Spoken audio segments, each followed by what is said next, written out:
Hello friends, നിങ്ങൾ ഒരു degree graduate ആണോ? അല്ലെങ്കിൽ ഒരു ഗ്രാജുവേഷൻ കോഴ്സിന് ശേഷം ഇനി എന്ത് ചെയ്യണം എന്ന് ഡൗട്ട് അടിച്ചിരിക്കുന്ന ആൾക്കാരാണോ നിങ്ങൾ? നിങ്ങൾക്ക് വേണ്ടിയാണ് ഞാൻ ഈ വീഡിയോ ചെയ്യുന്നത്. അതായത് നമുക്കിപ്പോൾ ഒരുപാട് കോമ്പറ്റേറ്റീവ് എക്സാംസ് ഉണ്ട് അല്ലേ? പക്ഷെ നമ്മൾ എന്തുകൊണ്ട് ഇതൊക്കെ വെച്ചിട്ട് നമ്മൾ എന്തുകൊണ്ട് ഇതിന്റെ ഇടയിൽ ബാങ്ക് എക്സാം ചൂസ് ചെയ്യണം? അതിനുള്ള ഒരു ആൻസർ ആയിട്ടാണ് ഞാൻ വന്നേക്കുന്നത്. അതായത് ഇപ്പോൾ ഒരു ബാങ്ക് എക്സാംസിന്റെ ഒരു നോട്ടിഫിക്കേഷൻ വരുവാണെങ്കിൽ നമുക്ക് വിത്തിൻ 6 മന്ത് അതിന്റെ എല്ലാ പ്രൊസീജിയേഴ്സും കഴിയും. ഈവൻ പ്രിലിമിനറി എക്സാം നോട്ടിഫിക്കേഷൻ വരുന്നത് മുതൽ preliminary exam, main exam, interview ഉള്ള എക്സാംസ് ആണെങ്കിൽ ഇന്റർവ്യൂ, ദെൻ അതിന്റെ റിസൾട്ട് വരികയും നമ്മൾ ഒരു 6 മാസം കൊണ്ട് നമുക്ക് അതിന്റെ ജോയിനിങ് ലെറ്റർ വരികയും ചെയ്യും. ഇതാണ് ബാങ്ക് എക്സാമിന്റെ ഏറ്റവും വലിയൊരു പ്രത്യേകത. മാത്രമല്ല ഇവിടെ ബാങ്ക് എക്സാം നിങ്ങളോട് ചോദിക്കുന്നത് നിങ്ങൾക്കൊരു ഗ്രാജുവേഷൻ വേണമെന്ന് മാത്രമാണ്. ഇവിടെ ഒരു എലിജിബിലിറ്റി ക്രൈറ്റീരിയ, മെയിൻ ആയിട്ട് എഡ്യൂക്കേഷൻ ക്രൈറ്റീരിയ എന്ന് പറയുന്നത് ഗ്രാജുവേഷൻ ആണ്. അപ്പൊ നിങ്ങൾ ഒരു കൊമേഴ്സ് ബാക്ക്ഗ്രൗണ്ട് വേണമെന്നോ അങ്ങനെ യാതൊരു നിർബന്ധവും ഇല്ല. ഏതൊരു ഗ്രാജുവേഷൻ കോഴ്സ് ആയാലും മതി. ഈവൻ നിങ്ങൾക്ക് ഗ്രാജുവേഷന് ശേഷം നിങ്ങൾക്ക് പോസ്റ്റ് ഗ്രാജുവേഷനോ അല്ല വേറെ എന്തെങ്കിലും ഒരു ഹയർ എഡ്യൂക്കേഷൻ ക്വാളിഫിക്കേഷൻ ഉണ്ടെങ്കിലും അത് ഇവിടെ ഒരു തടസ്സമാവുന്നില്ല. നിങ്ങൾക്കൊരു ഗ്രാജുവേഷൻ കോഴ്സ് ഉണ്ടോ, that is enough for bank exams. Okay. മാത്രമല്ല 28 വയസ്സ് വരെ നമുക്ക് ഈ എക്സാംസ് എഴുതാൻ പറ്റും. OBC, SC, ST തുടങ്ങിയ വിഭാഗങ്ങൾക്ക് 3 വർഷമോ 5 വർഷമോ ഒക്കെ ആയിട്ട് റിലാക്സേഷൻ ഏജും ഉണ്ട്. ഓക്കെ. അപ്പൊ ഇതാണ് ബേസിക് ആയിട്ട് ഒരു ബാങ്ക് എക്സാംസിന്റെ കാര്യങ്ങൾ. ഇനി ഇവിടെ വെച്ച് കഴിഞ്ഞാല് നമുക്ക് ഒരു നോട്ടിഫിക്കേഷൻ വരുവാണെങ്കിൽ നമുക്ക് എല്ലാ വർഷവും SBI, IBPS, പിന്നെ RRB പോലുള്ള ബാങ്കുകളിൽ, even reserve bank of India ആയാലും എല്ലാ വർഷവും നമുക്ക് അസിസ്റ്റന്റ് ആൻഡ് ഓഫീസർ തസ്തികകളിലേക്ക് നമുക്ക് നോട്ടിഫിക്കേഷൻ വരും. ഈ നോട്ടിഫിക്കേഷൻ വന്ന് ഒരു 1.5-2 മാസം ആകുമ്പോഴേക്കും നമുക്ക് എക്സാംസ് സ്റ്റാർട്ട് ചെയ്യും. ഈവൻ എക്സാം കഴിഞ്ഞിട്ട് നമുക്ക് ഫൈനൽ റിസൾട്ട് വരുവാണെങ്കിൽ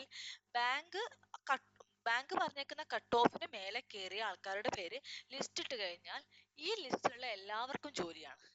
അല്ലാതെ ഒരു ലിസ്റ്റ് ഇട്ട് കഴിഞ്ഞിട്ട് അതിന്റെ ടോപ്പിലുള്ള കുറച്ച് ആൾക്കാർക്ക് കിട്ടി, ബാക്കിയുള്ള ആൾക്കാർക്ക് കിട്ടുമോ ഇല്ലയോ ഒരു കൺഫ്യൂഷൻ സ്റ്റേജ് ഇവിടെ ഇല്ല. ഇവിടെ നിങ്ങൾ ഈ ബാങ്ക് പറയുന്ന എല്ലാ ക്രൈറ്റീരിയാസും ഓക്കെ ആയിട്ട് നിങ്ങൾ അവരുടെ ലിസ്റ്റിൽ വരികയാണെങ്കിൽ നിങ്ങൾക്ക് ഉടൻ തന്നെ നിങ്ങളുടെ മെയിലിലേക്ക് ഒരു ജോയിൻ ലെറ്റർ വരുന്നതായിരിക്കും. അപ്പോൾ 2025-ലെ ബാങ്ക് എക്സാംസ് ഏതൊക്കെയാണെന്ന് നമുക്ക് നോക്കാം. അപ്പം ഈ കാണുന്ന എക്സാംസുകളാണ് ഈ വർഷം ഇനി വരാനിരിക്കുന്നത്. ഇതില് ഈ SBI PO മെയിൻസിന്റെ എക്സാം 5th മെയിൽ നടക്കും. കാരണം അത് ഓൾറെഡി പ്രിലിംസിന്റെ എക്സാം കഴിഞ്ഞിട്ട് അതിന്റെ പ്രിലിംസിന്റെ റിസൾട്ട് വന്നിട്ട് എക്സാം വെയിറ്റ് ചെയ്ത് നിൽക്കുകയാണ്. സോ ബാക്കി എക്സാംസില് ഈ ഇവിടെയുള്ള SBI, RRB, ഈ RRB 3 എക്സാംസ്, പിന്നെ SBI ക്ലർക്ക്, IBPS എക്സാംസ്, ഈ എക്സാംസിന്റെ എല്ലാത്തിന്റെയും ഡേറ്റ് ഓൾറെഡി അനൗൺസ്ഡ് ആണ്. ഇതിന്റെ സൈറ്റിൽ, IBPS സൈറ്റിൽ ഈ എക്സാംസിന്റെ ഡേറ്റ്സ് അനൗൺസ്ഡ് ആണ്. പക്ഷെ ഇതുവരെ അതിന്റെ നോട്ടിഫിക്കേഷൻ വന്നിട്ടില്ല. കാരണം ഇപ്പൊ നമുക്ക് ഫോർ എക്സാമ്പിൾ നമുക്കിപ്പോ RRB PO prelims 27 July 2025 exam start ചെയ്യാണ്. ഇവിടെ ഓൺവേർഡ്സ് കാണിച്ചേക്കുന്നത് മിക്കവാറും എക്സാംസുകൾ ഒരു 2-3 ദിവസം ഡിഫറെന്റ് ഷിഫ്റ്റുകളായിട്ട് നടക്കും. അതുകൊണ്ടാണ് ഇവിടെ ഓൺവേർഡ്സ്, അതായത് സ്റ്റാർട്ട് ചെയ്യുന്ന ഡേറ്റ് ആണ് ഈ 27 ജൂലൈ. അതാണ് ഈ ഓൺവേർഡ്സ് കൊണ്ട് ഉദ്ദേശിക്കുന്നത്. അപ്പൊ ഇവരുടെ സൈറ്റില് എക്സാംസിന്റെ ഡേറ്റ് അനൗൺസ്ഡ് ആണ്, പക്ഷെ നോട്ടിഫിക്കേഷൻ വന്നിട്ടില്ല. കാരണം ഞാൻ മുന്നേ പറഞ്ഞല്ലോ, ഇപ്പൊ ജൂലൈയിൽ എക്സാം നടക്കുകയാണെങ്കിൽ ഒന്നിക്ക് മെയ് ലാസ്റ്റ് അല്ലെ ജൂൺ 1 ആ ഒരു ടൈമിങ്ങിലാണ് അവര് നോട്ടിഫിക്കേഷൻ അപ്ലോഡ് ചെയ്യുള്ളൂ. അതുകൊണ്ട് തന്നെ നമുക്ക് നോട്ടിഫിക്കേഷൻ വരട്ടെ, അല്ലെ വേക്കൻസി ഉണ്ടോ നോക്കട്ടെ എന്നിട്ട് പഠിക്കാൻ സ്റ്റാർട്ട് ചെയ്യാം എന്ന് പറഞ്ഞാൽ നമുക്ക് നടക്കുന്ന കാര്യമല്ല. കാരണം ഒരു മാസം കഷ്ടി ഒരു 1.5 മാസം നമുക്ക് കിട്ടും. ആ ഒരു 1.5 മാസം കൊണ്ട് നമുക്ക് സിലബസ് കംപ്ലീറ്റ് ചെയ്യാനോ അത് വെച്ചിട്ട് നമുക്ക് എക്സാംസ് പെട്ടെന്ന് ക്ലിയർ ചെയ്യാനോ കുറച്ച് ബുദ്ധിമുട്ടാണ്. അതുകൊണ്ട് ഇപ്പം ജൂലൈയിൽ സ്റ്റാർട്ട് ചെയ്യുന്ന ഒരു എക്സാം ആണെങ്കിൽ നമുക്ക് ഇപ്പം മെയ് മാസമാണ്. ഈ ഒരു 2-3 മാസം കൊണ്ട് നമുക്ക് എന്ത് ചെയ്യാൻ പറ്റും, പെട്ടെന്ന് തന്നെ എക്സാംസ് ക്ലിയർ ചെയ്യാൻ പറ്റും. അതുകൊണ്ടാണ് ഞാൻ ഇപ്പം ഈ ഒരു വീഡിയോ ഇടാമെന്ന് ഉദ്ദേശിച്ചത്. ഇപ്പം ഈ ഒരു വീഡിയോക്ക് അത്രയും റെലവെന്റ് ആയിട്ട് ഉള്ളൊരു ടൈമാണ്. ഓക്കെ. അപ്പൊ ഇവിടെ നമുക്ക് കാണാം LIC AAO prelims and mains എന്നിട്ട് ഒരു ഡേറ്റ് ഇവിടെ കാണുന്നുണ്ട്. പക്ഷെ ഇതുവരെ LIC ഇങ്ങനെ ഒരു എക്സാം വരും എന്നുള്ളത് നമുക്ക് ഇതൊരു പ്രഡിക്ഷൻ, ഈ എൽ ഐ സിയുടെ കേസിൽ ഇവിടെ ഒരു പ്രഡിക്ഷൻ മാത്രമാണ്. കാരണം എൽ ഐ സി ഇവിടെ സൈറ്റിൽ ഇതുവരെ ഈ ഒരു എക്സാമിനെ പറ്റിയിട്ട് ഡിക്ലറേഷൻ വന്നിട്ടില്ല. പക്ഷെ നമുക്ക് പ്രതീക്ഷിക്കാവുന്ന ഒരു എക്സാം ആണ് എൽ ഐ സി. കാരണം കുറച്ച് വർഷങ്ങളായിട്ട് എൽ ഐ സി ഇപ്പോൾ എൽ ഐ സിയുടെ എല്ലാ ഇൻഷുറൻസിന്റെയും കേസ് അങ്ങനെയാണ്, എല്ലാ ഇയറും എക്സാംസ് നടത്തണമെന്ന് നിർബന്ധമില്ല. പക്ഷേ നമുക്ക് ഈ ബാങ്ക് എക്സാംസിന്റെ കൂടെ നമുക്ക് കുറച്ചു ഇപ്പം ന്യൂ ഇന്ത്യ ഇൻഷുറൻസ്, പിന്നെ യുണൈറ്റഡ് ഇന്ത്യ ഇൻഷുറൻസ്, ഇങ്ങനത്തെ കുറച്ച് ഗവൺമെന്റ് ഇൻഷുറൻസ് കമ്പനീസിന്റെ എക്സാംസ് പോലും നമുക്ക് ഈ ബാങ്ക് എക്സാംസിന്റെ ഇടയിൽ കിട്ടാവുന്നതാണ്. അപ്പൊ സെയിം സിലബസ് ആണ്. അപ്പൊ നമുക്ക് എന്ത് ചെയ്യാൻ പറ്റും, അതിനു വേണ്ടി വേറെ ഒരു പ്രിപ്പറേഷൻ ആവശ്യമില്ല. സെയിം ബാങ്ക് എക്സാമിന്റെ പ്രിപ്പറേഷനിലൂടെ തന്നെ നമുക്ക് ഈ ഇൻഷുറൻസ് എക്സാംസും ക്ലിയർ ചെയ്യാൻ പറ്റും. അപ്പൊ ഈ എൽ ഐ സിയുടെ ഈ ഒരു എക്സാമിന്റെ ഡേറ്റിൽ മാത്രം നമുക്കൊരു പ്രഡിക്ഷൻ മാത്രമാണ്. ബാക്കി എല്ലാ എക്സാംസും 100% നടക്കും എന്നുള്ള കാര്യത്തിൽ ഷുവർ ആണ്. അപ്പോൾ നമുക്കിവിടെ സ്റ്റാർട്ട് ചെയ്യുന്നത് ആർ ആർ ബി ആണ്. ആർ ആർ ബി പറഞ്ഞാൽ റീജിയണൽ റൂറൽ ബാങ്കിന്റെ ഓഫീസറും ക്ലർക്കും. ഈ രണ്ട് എക്സാംസും ആണ് നമുക്ക് പെട്ടെന്ന് നമ്മുടെ മുന്നിലുള്ളത്. അത് കഴിഞ്ഞിട്ടാണ് ബാക്കി ഓരോന്നായിട്ട് വരുന്നത്. ഓക്കെ, എൽ ഐ സി കിട്ടുവാണെങ്കിൽ ബെറ്റർ. നമുക്ക് ജൂലൈ 5th തന്നെ എക്സാം സ്റ്റാർട്ട് ചെയ്യും.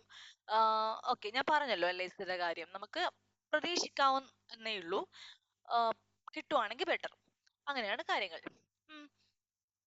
അപ്പൊ ഞാൻ പറഞ്ഞു നമുക്ക് മുന്നിലുള്ളത് ഈ വർഷം ഞങ്ങൾക്ക് ഫസ്റ്റ് മുന്നിലുള്ള ഒരു എക്സാം എന്ന് പറഞ്ഞാൽ R R B clerk and P O ആണ്. ഈ R R B clerk and P O ഇവിടെ നമുക്ക് പറയാൻ പറ്റുന്ന കാര്യം എന്താ വെച്ചാൽ രണ്ടിനും സെയിം സിലബസ് ആണ്, സെയിം പാറ്റേൺ ഓഫ് എക്സാം ആണ്. ഒരേ ഒരു ഡിഫറൻസ് എന്താ വെച്ച് കഴിഞ്ഞാൽ ഓഫ് കോഴ്സ് നമുക്കറിയാം ക്ലർക്ക് ആൻഡ് ഓഫീസർ എന്ന് പറയുമ്പോൾ ആ ഒരു പൊസിഷനിൽ തന്നെ ഒരു വ്യത്യാസമുണ്ട്. അതുപോലെ തന്നെ എക്സാമിലും ക്ലർക്കിനേക്കാളും ഒരു ഇത്തിരി ലെവല് കൂടിയ എക്സാം ക്വസ്റ്റ്യൻസ് ആയിരിക്കും ഓഫീസർ എക്സാംസിന് ഉണ്ടാവുക. മാത്രമല്ല ഓഫീസർ എക്സാമിന് ഒരു ഇന്റർവ്യൂ കൂടി ഉണ്ടാവും. ഇതാണ് ഇവിടെ ഒരു പ്രത്യേകത. ഈ ഒരു രണ്ട് എക്സാം തമ്മിലുള്ള ഒരു ഡിഫറൻസ് ഇതാണ്. ഇനി നിങ്ങൾക്ക് even okay R R B P O interview ഉണ്ടല്ലോ ഒന്ന്, അല്ലെ ഓഫീസർ പോസ്റ്റ് അല്ലേ, ഒന്ന് യാതൊന്നും പേടിക്കേണ്ട ആവശ്യമില്ല. കാരണം ഇത് സ്റ്റേറ്റ് വൈഡ് എക്സാം ആയതുകൊണ്ടും ആർ ആർ ബി ആയതുകൊണ്ടും നമുക്ക് റീജിയണൽ ലാംഗ്വേജ് ഭയങ്കരമായിട്ട് ഇമ്പോർട്ടന്റ് ആണ് ആർ ആർ ബിയുടെ കേസിൽ. അപ്പോൾ നമ്മൾ കേരളത്തിലെ ആളാണ് ആർ ആർ ബി അപ്ലൈ ആണെങ്കിൽ നമുക്ക് മലയാളം നന്നായിട്ട് അറിയാം. സോ ഇന്റർവ്യൂ പാനലിൽ പോലും നമുക്ക് വേണമെങ്കിൽ മലയാളത്തിൽ സംസാരിക്കാവുന്നതാണ്. ചില പാനൽസ് നമുക്ക് ഇങ്ങോട്ട് തന്നെ നിങ്ങൾക്ക് നിങ്ങളുടെ ലാംഗ്വേജ് സംസാരിക്കാനുള്ള ഒരു ഓപ്ഷൻ തരും. അല്ലെ നമുക്ക് അവരോട് അങ്ങോട്ട് ഞാൻ എൻ്റെ മലയാളം ലാംഗ്വേജ് സംസാരിച്ചോട്ടെ എന്ന് പറഞ്ഞ് നിങ്ങൾക്ക് പ്രൊസീഡ് ചെയ്യുന്നതിന് യാതൊരു ബുദ്ധിമുട്ടുമില്ല.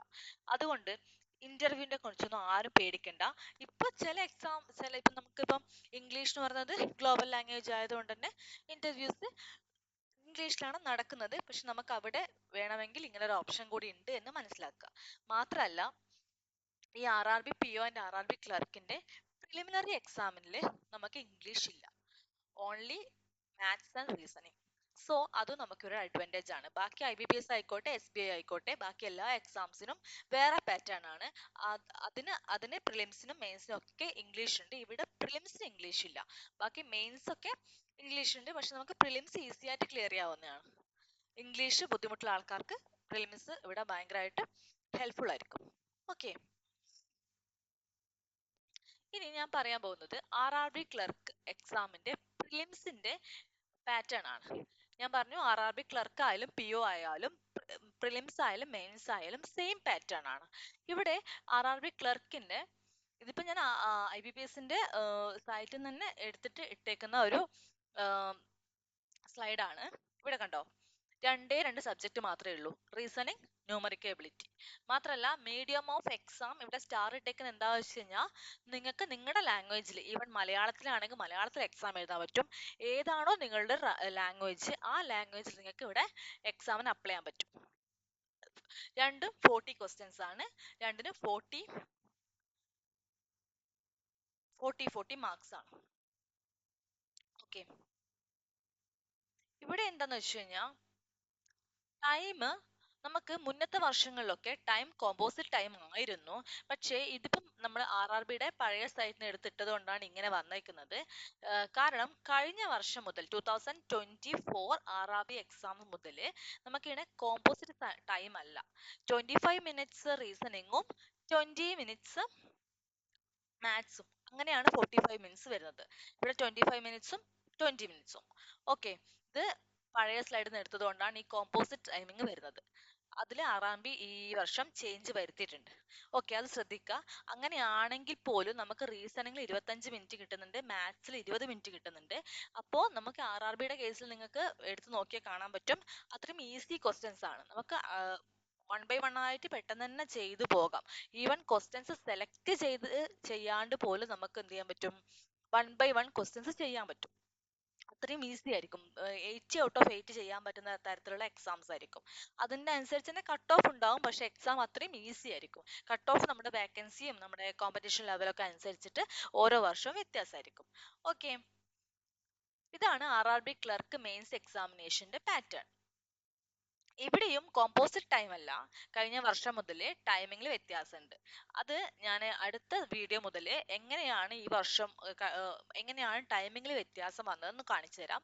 ഇത് ഞാൻ പഴയ ഒരു നോട്ടിഫിക്കേഷൻ എടുത്തു, കാരണം ഈ വർഷം നോട്ടിഫിക്കേഷൻ വന്നിട്ടില്ല. അപ്പൊ മുന്നേ ഉള്ള ഒരു സൈറ്റിൽ നിന്ന് എടുത്തിട്ടിട്ട ഇതായത് കൊണ്ടാണ്. അപ്പൊ നിങ്ങൾ ഈ ഒരു ടൈം, ഈ ഒരു കോമ്പോസിറ്റ് ടൈം ഉള്ള കാര്യം നോക്കണ്ട. ഓവറോൾ എക്സാം 2 മണിക്കൂറാണ്.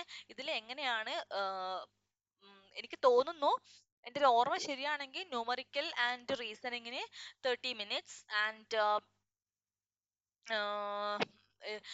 സോറി ഇംഗ്ലീഷ് നമ്മുടെ language, numerical ability and reasoning, ഇതിൽ മൂന്നിനും 30 minutes പിന്നെ കമ്പ്യൂട്ടർ ആൻഡ് ജനറൽ അവയർനെസ്സിന് 15 minutes.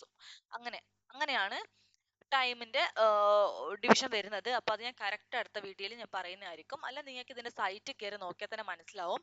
ജസ്റ്റ് കഴിഞ്ഞ വർഷം മുതലാണ് ഈ ഒരു ചേഞ്ച് RRBയിലേക്ക് കൊണ്ടുവന്നേക്കുന്നത്. അങ്ങനെയാണെങ്കിൽ പോലും നമുക്ക് എങ്ങനെയാണ് എക്സാമിന്റെ പാറ്റേൺ നോക്കാം. Reasoning 40 mark 40 question 50 mark. അതുപോലെ തന്നെ maths numerical ability 40 question 50 mark. അപ്പൊ റീസണിങ്ങും മാത്സും ഞാൻ പറഞ്ഞു, പ്രിലിംസിലും ഈ റീസണിങ്ങും മാത്സും മാത്രമേ ഉള്ളൂ. അപ്പൊ റീസണിങ്ങിലും മാത്സിലും കുറച്ചൊന്ന് സ്കോർ ചെയ്യാൻ പറ്റുന്ന ആൾക്കാരാണെങ്കിൽ 40 ക്വസ്റ്റ്യന് 50 മാർക്ക് നമുക്ക് രണ്ടിലും കിട്ടുന്നതാണ്. പിന്നെ ഇവിടെ ജനറൽ അവയർനെസ് ഉണ്ട്. ഇപ്പം നമുക്ക് ബാങ്ക് എക്സാംസിന്റെ കേസ് എടുക്കുവാണെങ്കിൽ റീസെന്റ് മന്ത്സിന്റെ ജനറൽ അവയർനെസ് ആണ് ചോദിക്കുക. അതായത് ആക്ച്വലി ഒരു 6 to 8 month ആണ് ചോദിക്കുക. നോർമലി എല്ലാവരും ഒരു 6 മാസമാണ് പ്രിഫർ ചെയ്യുന്നത്. പക്ഷെ ഇപ്പൊ കുറച്ചായിട്ട് വരുന്ന ഒരു ട്രെൻഡ് എന്താണെന്ന് വെച്ച് കഴിഞ്ഞാല് 6 മാസത്തിനും കുറച്ചുകൂടി മേലോട്ടായിട്ട് ചോദിക്കുന്നുണ്ട്. 8 മാസവും അല്ലെ ഈവൻ 1 yearലെ ക്വസ്റ്റ്യൻസ് ചോദിക്കുന്നുണ്ട്. പക്ഷേ നമുക്കൊരു 6 മാസത്തെ കറണ്ട് അഫയേഴ്സ് പഠിച്ചാൽ തന്നെ നമുക്ക് ഒരു ആവറേജ് സ്കോർ ഇവിടെ കിട്ടുന്നതാണ്. പിന്നെ ഇംഗ്ലീഷ് ഞാൻ പറഞ്ഞു, പ്രിലിംസിന് ഇല്ല, മെയിൻസിന് മാത്രമേ ഉള്ളൂ. അതുകൊണ്ട് തന്നെ ഇവിടെ ഇംഗ്ലീഷിന് നമുക്ക് വലിയൊരു ടഫ്നെസ് പ്രതീക്ഷിക്കേണ്ട ആവശ്യമില്ല. കാരണം നമുക്കൊരു ഇംഗ്ലീഷ് ഇവിടെ ഒരു ഫസ്റ്റ് സ്റ്റേജ് ആണ്, കാരണം പ്രിലിംസിന് ഇല്ല. അപ്പൊ ഇംഗ്ലീഷ് ഇവിടെയാണ് ആദ്യമായിട്ട് വരുന്നത്. അതുകൊണ്ട് തന്നെ ഇംഗ്ലീഷ് വലിയൊരു ടെൻഷൻ കൊടുക്കേണ്ട ആവശ്യമില്ല. ഒരു ഡീസന്റ് സ്കോർ നമുക്ക് ഇംഗ്ലീഷിൽ നേടാവുന്നതാണ്. അങ്ങനെ നമുക്ക് 200-ൽ ഇപ്പൊ കഴിഞ്ഞ തവണ കട്ട് ഓഫ് വന്നേക്കുന്നത് ഒരു 70 to 80 റേഞ്ച് ആണ്. 72 ആണ് RRB PO വന്നേക്കുന്നത്. അപ്പൊ 200-ൽ നമുക്ക് 72 മാർക്ക് ഉണ്ടെങ്കിൽ നമ്മൾ PO കയറി. അതിലും കുറവാണ് ക്ലർക്കിന് വന്നേക്കുന്നത്. അപ്പൊ ഞാൻ അടുത്ത വീഡിയോയിൽ എങ്ങനെയാണ് കട്ട് ഓഫ്, എങ്ങനെയാണ് ടൈം ഡിവിഷൻ, അല്ലെ എങ്ങനെയാണ് cut off, previous year cut off എങ്ങനെയാണെന്നുള്ള കാര്യങ്ങൾ ഞാൻ അടുത്ത വീഡിയോയിൽ ഡിസ്കസ് ചെയ്യാവുന്നതാണ്. ഇതിപ്പം ജസ്റ്റ് ഒരു പെരിഫറൽ ഐഡിയ തരാന്ന് വെച്ചിട്ട് മാത്രമാണ് ഞാൻ ഇത് എടുത്തേക്കുന്നത്. ഓക്കെ, ഇനിയിപ്പം RRB PO നമ്മൾ ക്ലർക്കിന്റെ കണ്ടു. ഇനി PO പ്രൊബേഷണറി ഓഫീസറിന്റെ കേസ് എടുക്കുവാണെങ്കിൽ സെയിം ആണ്, ഒരു വ്യത്യാസമില്ല. 2 ടോപ്പിക് മാത്രമേ ഉള്ളൂ. 40 ക്വസ്റ്റ്യൻ 40 മിനിറ്റ്, 40 ക്വസ്റ്റ്യൻ 40 മിനിറ്റ്, അങ്ങനെ ഓവറോൾ 80. പക്ഷേ POന്റെ കേസിൽ ഞാൻ പറഞ്ഞു, ക്ലർക്കിന്റെ കേസിൽ നമുക്ക് 80 ഔട്ട് ഓഫ് 80 ചെയ്യാൻ പറ്റും എന്ന് പറഞ്ഞു. പക്ഷെ POന്റെ കേസ് അങ്ങനെയല്ല. ഓഫ് കോഴ്സ് PO എന്ന് പറയുമ്പോൾ ഓഫീസർ ആയി കഴിഞ്ഞു. അപ്പൊ നമ്മൾ എന്ത് ചെയ്യണം, നമ്മൾ അതിനനുസരിച്ചുള്ള ക്വസ്റ്റ്യൻസേ പ്രതീക്ഷിക്കാൻ പാടുള്ളൂ. ഇവിടെ നമ്മൾ ക്വസ്റ്റ്യൻസ് 1 by 1 ആയി ചൂസ് ചെയ്തിട്ട് ചെയ്യാൻ പറ്റുമോ ഇല്ലയോ എന്നുള്ളൊരു എടുക്കണം. കാരണം കഴിഞ്ഞ തവണ RRB PO എക്സാം കുറച്ച് ടഫ് ആയിരുന്നു. കുറച്ച് ടഫ് എന്ന് വെച്ച് കഴിഞ്ഞാൽ മുന്നത്തെ വർഷങ്ങൾ വെച്ച് നോക്കുമ്പോൾ കുറച്ച് പാടായിരുന്നു. പക്ഷേ നമ്മൾ ഈവൻ അവിടെ കട്ട് ഓഫ് വന്നേക്കുന്നത് 80-ൽ 53 ആണ് കട്ട് ഓഫ് പ്രിലിംസിന് വന്നേക്കുന്നത്. അപ്പൊ 80-ൽ 53 സ്കോർ ചെയ്യാൻ വേണ്ടി വലിയ കാര്യങ്ങളൊന്നുമില്ല. ഈവൻ ഇവിടെ ഒരു 25-ഉം ഇവിടെ ഒരു 25-ഉം അല്ലെ, അപ്പൊ തന്നെ 50 ആയി. അത്ര മാത്രമേ ഉള്ളൂ. നമുക്കൊന്ന് സെലക്ട് ചെയ്ത് ചെയ്യണം. കാരണം ഇവിടെ ഞാൻ പറയാൻ കാരണം, ക്ലർക്ക് ആണെങ്കിൽ 1 by 1 നമുക്ക് ചെയ്യാൻ പറ്റും. ഈവൻ അതൊരു പസിൽ ആയിക്കോട്ടെ, അല്ലെ വലിയ വലിയ ക്വസ്റ്റ്യൻസ് ആയാൽ പോലും നമ്മൾ ഒരു ക്വസ്റ്റ്യനിൽ സ്റ്റക്ക് ആവും എന്നുള്ളൊരു പേടി വേണ്ട. പക്ഷെ POയിൽ നമുക്ക് ചില ക്വസ്റ്റ്യൻസ് നമ്മൾ സ്റ്റക്ക് ആവുമ്പോൾ നമുക്ക് ഇവിടെ ക്വസ്റ്റ്യൻ സെലക്ഷൻ കുറച്ച് ഇമ്പോർട്ടന്റ് ആണ്. പക്ഷെ ആ ഒരു കാര്യം ശ്രദ്ധിച്ചാൽ മാത്രം മതി. നിങ്ങൾക്ക് രണ്ടിനും സെയിം സിലബസ് ആണ്. അതുപോലെ തന്നെ കോമ്പോസിറ്റ് ടൈം അല്ല ഇവിടെയും സെയിം ചേഞ്ച് RRB വരുത്തിയിട്ടുണ്ട്. റീസണിങ്ങിന് 25 മിനിറ്റും ക്വാണ്ടിന് 20 മിനിറ്റുമാണ് എക്സാം ടൈമിംഗ്. ഓക്കെ, ആ ഒരു ചേഞ്ച് ഇവിടെയും ഉണ്ട്. ഇനി ഇതാണ് മെയിൻ എക്സാമിനേഷന്റെ പാറ്റേൺ. ഇതും സെയിം ആണ്. സെയിം കണ്ടോ, reasoning 40 question 50 mark, Quant 40 question 50 mark. പിന്നെ ഞാൻ അവിടെ പറയാൻ വിട്ടൊരു കാര്യം, കമ്പ്യൂട്ടർ നോളജ് ഉണ്ട്. കമ്പ്യൂട്ടറിന് ഒരു ക്വസ്റ്റിന് അര മാർക്കാണ്. അങ്ങനെ 40 ക്വസ്റ്റ്യൻ 20 മാർക്ക്. ഓക്കെ, ഈ കമ്പ്യൂട്ടർ നോളജ് എന്താന്ന് വെച്ച് കഴിഞ്ഞാൽ നമ്മൾ സ്കൂൾ ലെവലിൽ പഠിക്കുന്നുണ്ടല്ലോ, നമ്മൾ പണ്ട് 10ാം ക്ലാസ് ലെവലിൽ പഠിച്ച സെയിം സംഭവമാണ്. ഇതിൽ കുറച്ച് എന്താ പറയാ, സെയിം ആ ബേസിക്സിന്റെ കൂടെ കുറച്ച് അഡീഷണൽ ടേംസും കൂടി ഒന്ന് ശ്രദ്ധിക്കുക. അത് നിങ്ങൾ ഇപ്പം കമ്പ്യൂട്ടർ നിങ്ങൾ ഇപ്പോഴേ പഠിച്ചിട്ടില്ലെങ്കിലും എന്ത് ചെയ്യാ മതി, പ്രിലിംസിന്റെ റിസൾട്ട് വന്നിട്ട് കമ്പ്യൂട്ടർ നോക്കിയാലും മതി. കമ്പ്യൂട്ടർ പെട്ടെന്ന് തന്നെ നമുക്ക് ക്ലിയർ ചെയ്യാവുന്ന സംഭവമാണ്. മാത്രമല്ല അര മാർക്ക് മാത്രമേ ഉള്ളൂ അല്ലെ, 40 ക്വസ്റ്റ്യൻ 20 മാർക്ക്. അപ്പം അതിന്റെ വെയിറ്റേജ് കുറവായതുകൊണ്ട് തന്നെ ഞാൻ എൻ്റെ ഒരു പേഴ്സണൽ ഒപ്പീനിയൻ പറയാണ്, പ്രിലിംസിന്റെ റിസൾട്ട് വന്നിട്ട് നിങ്ങൾ പ്രിലിമിനറി കയറുവാണെങ്കിൽ മാത്രം കമ്പ്യൂട്ടർ പഠിച്ചാൽ മതി. ബാക്കി ടൈം നിങ്ങൾ എന്ത് ചെയ്യണം, പ്രിലിംസും മെയിൻസും ഒരുപോലെ കൊണ്ടുപോകണം. അല്ലാതെ നിങ്ങൾക്ക് റിസൾട്ട് വന്നിട്ട് ഇവൻ പ്രിലിംസിന്റെ റിസൾട്ട് വന്നു കഴിഞ്ഞാൽ വിത്തിൻ 10 to 12 ഡേയ്സ് മെയിൻസിന്റെ എക്സാം വരും. അപ്പോൾ നമ്മൾ എന്ത് ചെയ്യണം, പ്രിലിംസ് ആൻഡ് മെയിൻസ് ഒന്നിച്ച് പഠിച്ചു കൊണ്ടുപോകണം. ഒരു പ്രശ്നവും ഇല്ല. കാരണം എന്താ വെച്ചാൽ സെയിം സിലബസ് ആണ്. പിന്നെ ഇപ്പൊ ഇംഗ്ലീഷ് മുന്നേ പഠിച്ചിട്ടില്ലെങ്കിലും ഇംഗ്ലീഷ് നിങ്ങൾക്ക് മെയിൻസിന് ആവശ്യമാണ്. അതുകൊണ്ട് മുന്നേ കുറച്ച് ഇംഗ്ലീഷിന്റെ ക്വസ്റ്റ്യൻസും കുറച്ച് നോക്കി പോയാൽ മതി. പിന്നെ current affairs, general awareness 40 question 40 mark, അത്യാവശ്യം നല്ല വെയിറ്റേജ് ഉള്ളതാണ്. അപ്പം എന്ത് ചെയ്യുക, നിങ്ങൾ എക്സാം പ്രിലിമിനറിയുടെ എക്സാം, അതായത് ഓരോ സിലബസ് കംപ്ലീറ്റ് ചെയ്യുമ്പോൾ ഡെയിലി കറണ്ട് അഫയേഴ്സ് ആയിട്ട് പഠിച്ചു പോവുക. അതിനെ പറ്റി ഒരു ഡീറ്റെയിൽഡ് വീഡിയോ ഞാൻ നെക്സ്റ്റ് ചെയ്യുന്നതാണ്. ഇപ്പൊ ഞാൻ പറഞ്ഞല്ലോ, ഒരു പെരിഫറൽ ഐഡിയ തരാൻ വേണ്ടി മാത്രമാണ്. ബാക്കി എങ്ങനെ പ്രിപ്പയർ ചെയ്യണം, എന്ത് പ്രിപ്പയർ ചെയ്യണം എന്നുള്ള കാര്യം അടുത്ത വീഡിയോയിലേക്ക് ഞാൻ കാണിക്കുന്നതാണ്. ഓക്കെ, അപ്പോ നമുക്കിപ്പോ നമ്മുടെ ലൈഫില് നമുക്കിപ്പോ ഒരു ജോലി എന്ന് ഒരു ഡിസിഷൻ വരുമ്പോൾ നമ്മൾ എന്ത് ജോലി എന്ത് ചെയ്യണം, ഈ ഒരു കൺഫ്യൂസ്ഡ് മൈൻഡാണ് നിങ്ങൾക്ക് ഉള്ളതെങ്കിൽ, ഇഫ് യു ആർ ഇൻട്രസ്റ്റഡ്, നിങ്ങൾക്ക് ഏറ്റവും നല്ലൊരു ചോയ്സ് ആണ് ബാങ്ക് എക്സാം. അപ്പോൾ നിങ്ങൾ എന്ത് ചെയ്യുക, ഒരു ഗോൾ ഫിക്സ് ചെയ്യുക.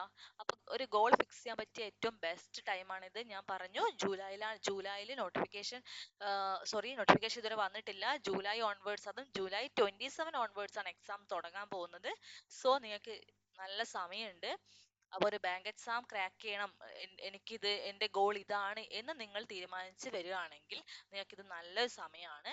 അപ്പോൾ നിങ്ങൾക്ക് ഒരു ബിഗിനർ ആയിക്കോട്ടെ, അല്ലെങ്കിൽ വേറെ എന്തെങ്കിലും എന്താ പറയാ, ഒരു വർഷം എഴുതി ഒന്നുകൂടി ട്രൈ ചെയ്യാം എന്ന് ഉദ്ദേശിക്കുന്ന ഒരു റിപ്പീറ്റർ ആയിക്കോട്ടെ, ആർക്ക് വേണമെങ്കിലും ഇതൊരു ബെസ്റ്റ് ടൈമാണ്. നിങ്ങൾക്കൊരു 1-1.5 മാസം കൊണ്ട് ബേസിക്സ് ഒക്കെ കവർ ചെയ്തുകൊണ്ട് നിങ്ങൾക്ക് നിങ്ങളുടെ ഗോൾ അച്ചീവ് ചെയ്യാൻ പറ്റുന്ന ഏറ്റവും നല്ലൊരു ഓപ്ഷനാണ് RRB.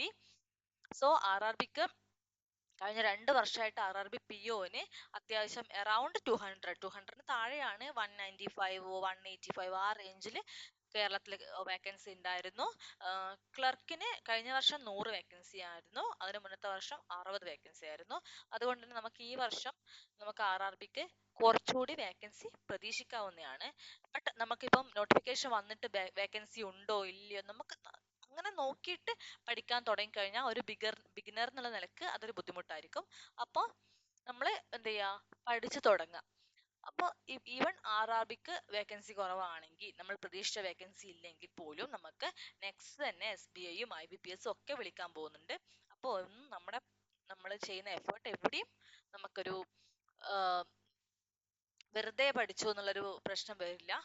കാരണം ബാങ്ക് എക്സാംസ് എല്ലാത്തിനും സെയിം സിലബസ് ആണ്, ചെറിയ ചെറിയ പാറ്റേൺ വ്യത്യാസം മാത്രമേ ഉള്ളൂ.